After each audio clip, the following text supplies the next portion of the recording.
सुमन, क्या हर महीने मायके जाना अच्छा लगता है? अरे हमारे बेचारे सास ससुर साले साहब और उनकी वाइफ क्या सोचते होंगे।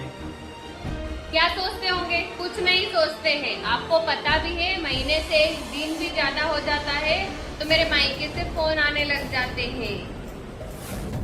अच्छा, हाँ, नहीं तो क्या।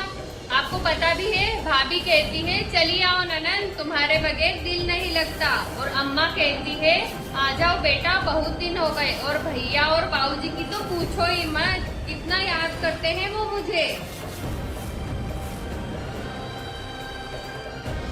क्या कहते हैं जरा वो भी बता दो। भैया कहते हैं चली आओ बहना, तुम्हारे पसंद की चीजें दिलानी है। और बाबूजी कहते हैं ससुराल में काम करके थक गई होगी बेटी, मायके आ जाओ, थोड़े दिन आराम कर लेना और रानी की तरह रहना। अच्छा, तो ये बात है, तो जाओ भला मायके, मैं क्यों रोकूं? ठीक है, जा रही हूँ मैं। सुमन खुशी से अपने मायके जाती है और वहाँ देखते ही अचानक चौंक जाती है। आ गई तू?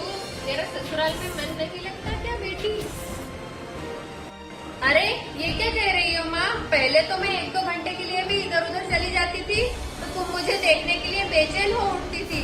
भूल गई क्या तुम वो दिन? अरे कुछ नहीं भूली हूँ, पहले की बात कुछ और थी, अब तेरी शादी हो गई है, समझी? अरे सजने संवरने में लगी हो भाभी, क्या कर रही हो?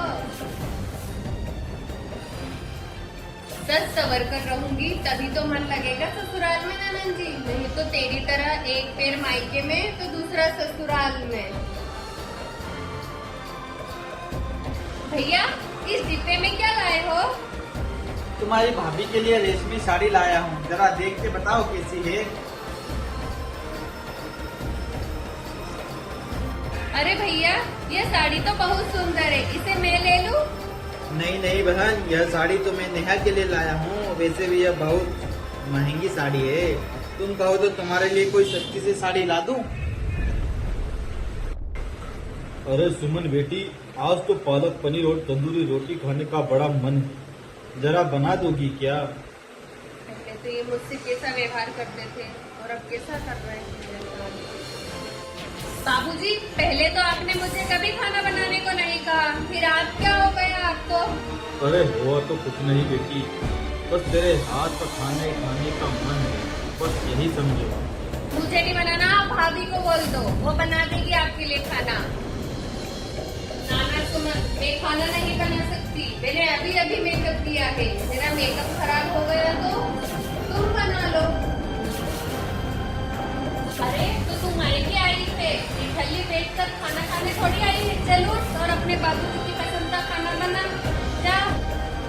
सुमन मन में सोचती है कि यह सब मेरे साथ ऐसा व्यवहार क्यों कर रहे हैं, पहले तो बड़ा लाड जताते थे और अब मुझे कैसी बातें सुना रहे हैं और उसे खाना बनाने को कह रहे हैं। फिर वह खाना बनाने चली जाती है किचन में और खाना बनाती है, और खाना बनाने के बाद वह खाना लाकर उसके बाबूजी को देती है और वह मन ही मन सोचती है कि मेरे साथ ऐसा व्यवहार क्यों कर रहे हैं ये सब। खाना तो बढ़िया बना है बेटी, ससुराल में भी अपने पति और ससुर को बढ़िया खाना खिलाती हो ना? जी बाबूजी। सुमन अपने घर दिन भर काम करती, उसे सब काम बताते, वह बर्तन मांजती, झाड़ू निकालती, खाना बनाती, परेशान हो गई थी वह। और यह बात वह अपने पति रोहित से भी नहीं कह सकती थी क्योंकि वह अपने मायके में आई थी। तो आप समझ ही सकते हो कि अगर लड़की मायके में हो और अगर परेशान हो तो वो अपने पति से भी कुछ नहीं कह सकती, तो वह परेशान हो जाती है। और फिर एक दिन, बहुत दिन हो जाते हैं, फिर एक दिन उसके पति का फोन आता है और वह अपने पति से बात करती है। तो सुमन, ये खाना मायके में रात कर रही हो, सब बहुत प्यार करते होंगे तुम्हें। हाँ रोहित, मैं ठीक हूँ, सब मुझसे बहुत प्यार करते हैं, मुझे काम करवाने की तो दूर की बात, कोई मुझे काम का भी नहीं बोलता है। तो मजे कर रही हो तुम, मेरा आज कल परिवार पर खाने का मेरा मन हो रहा है, कब तो आ जाओ। हाँ आ जाओ। क्या हुआ सुमन, रो क्यों रही हो? अब मुझे यहाँ नहीं रहना, अभी के अभी मुझे ले चलो, अब मेरा मायका पहले जैसा नहीं रहा। ठीक है सुमन, चलते हैं, पहले खाना तो खा ले। तुम्हें यह साड़ी पसंद है ना सुमन? ये लो, ले लो। पर भैया ये साड़ी तो आप भाभी के लिए लाए थे ना? अरे नहीं नहीं मेरी प्यारी कनन, यह साड़ी तो तुम्हारे भैया तुम्हारे लिए ही लाए थे। बेटी खुश होकर ससुराल जा और आती रहना मेरी प्यारी बच्ची। बाबूजी कुछ देर पहले तो तुम तो मुझसे नाराज थे ना, अब इनके आते ही तुम सब बदल गए, तुम्हारा व्यवहार भी बदल गया, तुम मुझसे फिर से प्यार जताने लगे।